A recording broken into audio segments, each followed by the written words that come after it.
Calaroga Shark Media.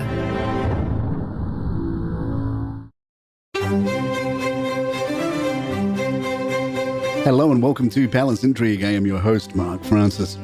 King Charles was seen in high spirits on Friday as he embraced his niece, Zara Tindall, at the Windsor Horse Show, marking his third royal engagement this week. Despite undergoing cancer treatment, the monarch appeared excited to resume his public duties, sporting a smart camel trench coat and brown suit despite the rainy weather. According to palace sources, the king is raring to go and has supercharged his diary in anticipation of his return to public life.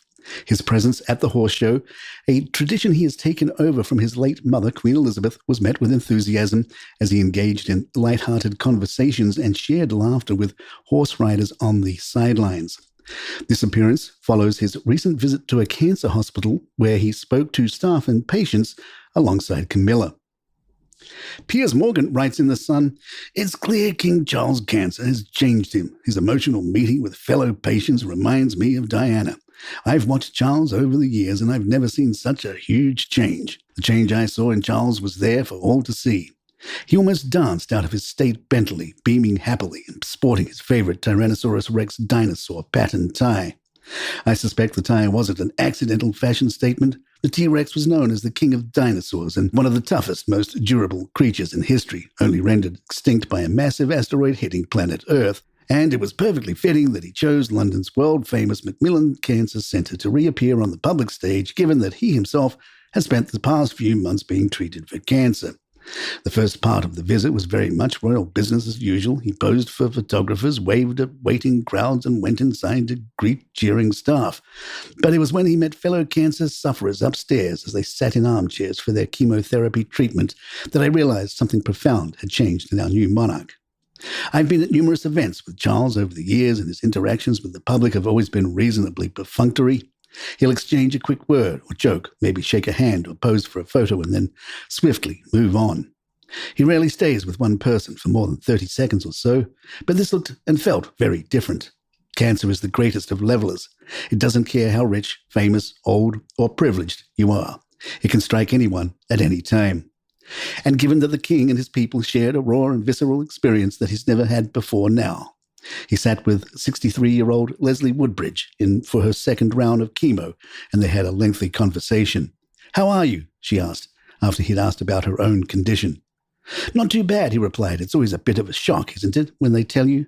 She nodded knowingly. Then as Charles got up to move on a few minutes later, he suddenly took her hand in his and held it for several long seconds. It wasn't his normal handshake with his right hand. He used his left hand, which seemed way more personal and intimate. Suddenly, King Charles didn't see the people he met as his subjects, or mere commoners whose lives are hugely, vastly detached from his rarefied palatial royal world. I doubt the king has ever felt a deeper or more relatable bond with his people. Once a week, we like to round up all the Kate is wonderful stories in the tabloids. The Mirror told us how Prince William and Princess Kate are said to have a unique privilege when it comes to takeaways that some other members of the royal family aren't believed to enjoy. Like many other families, the couple are believed to occasionally indulge in a takeaway with Indian and Chinese cuisine believed to be their preferences.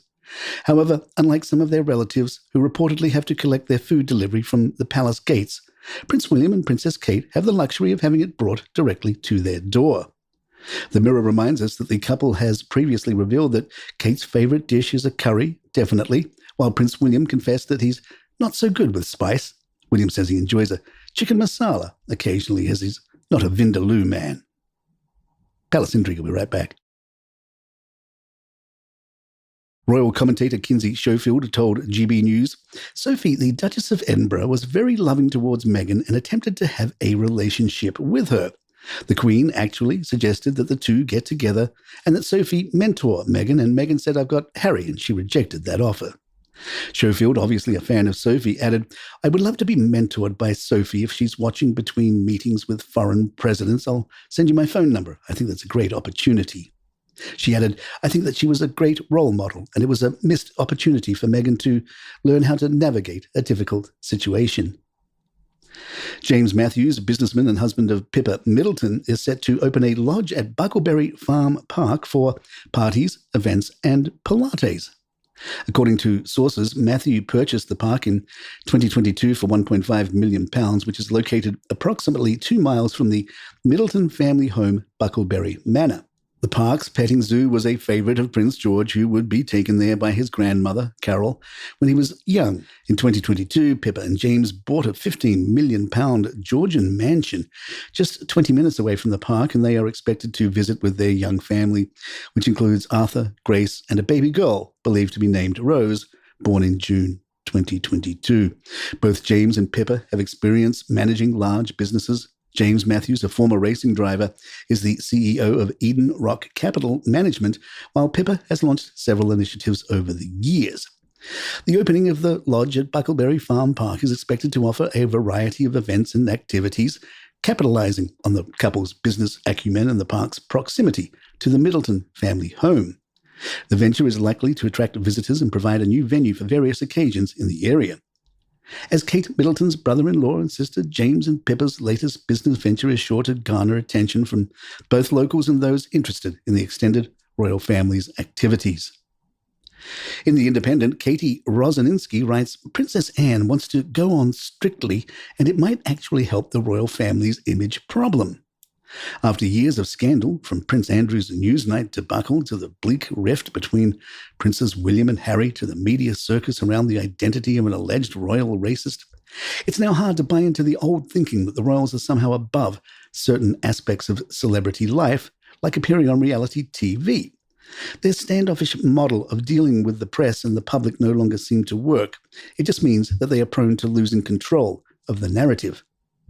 Anne was one of the few members of the House of Windsor to get a reputational boost courtesy of the Netflix's The Crown, a show that, whether deliberately or not, has also dismantled much of the royals' mystique, thanks to a sympathetic, sparky portrayal by actor Erin Doherty.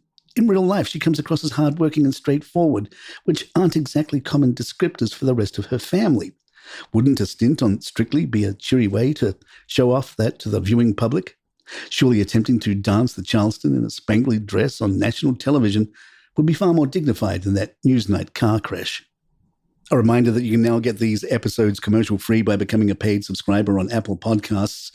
Just $4.99 a month, you get Palace, Intrigue, and other shows from Calaroga Shark Network without interruption. And your subscription also gives you access to Royal Insider Deep Crown's Sunday Thoughts, a special bonus episode only available to paid subscribers. And there you have it. Please follow us on Apple or Spotify or your app of choice. Leave us a review, 1 star, 5 stars. Tell us what you think. I'm Mark Francis. My thanks to John McDermott. This is Palace Intrigue and Good Times.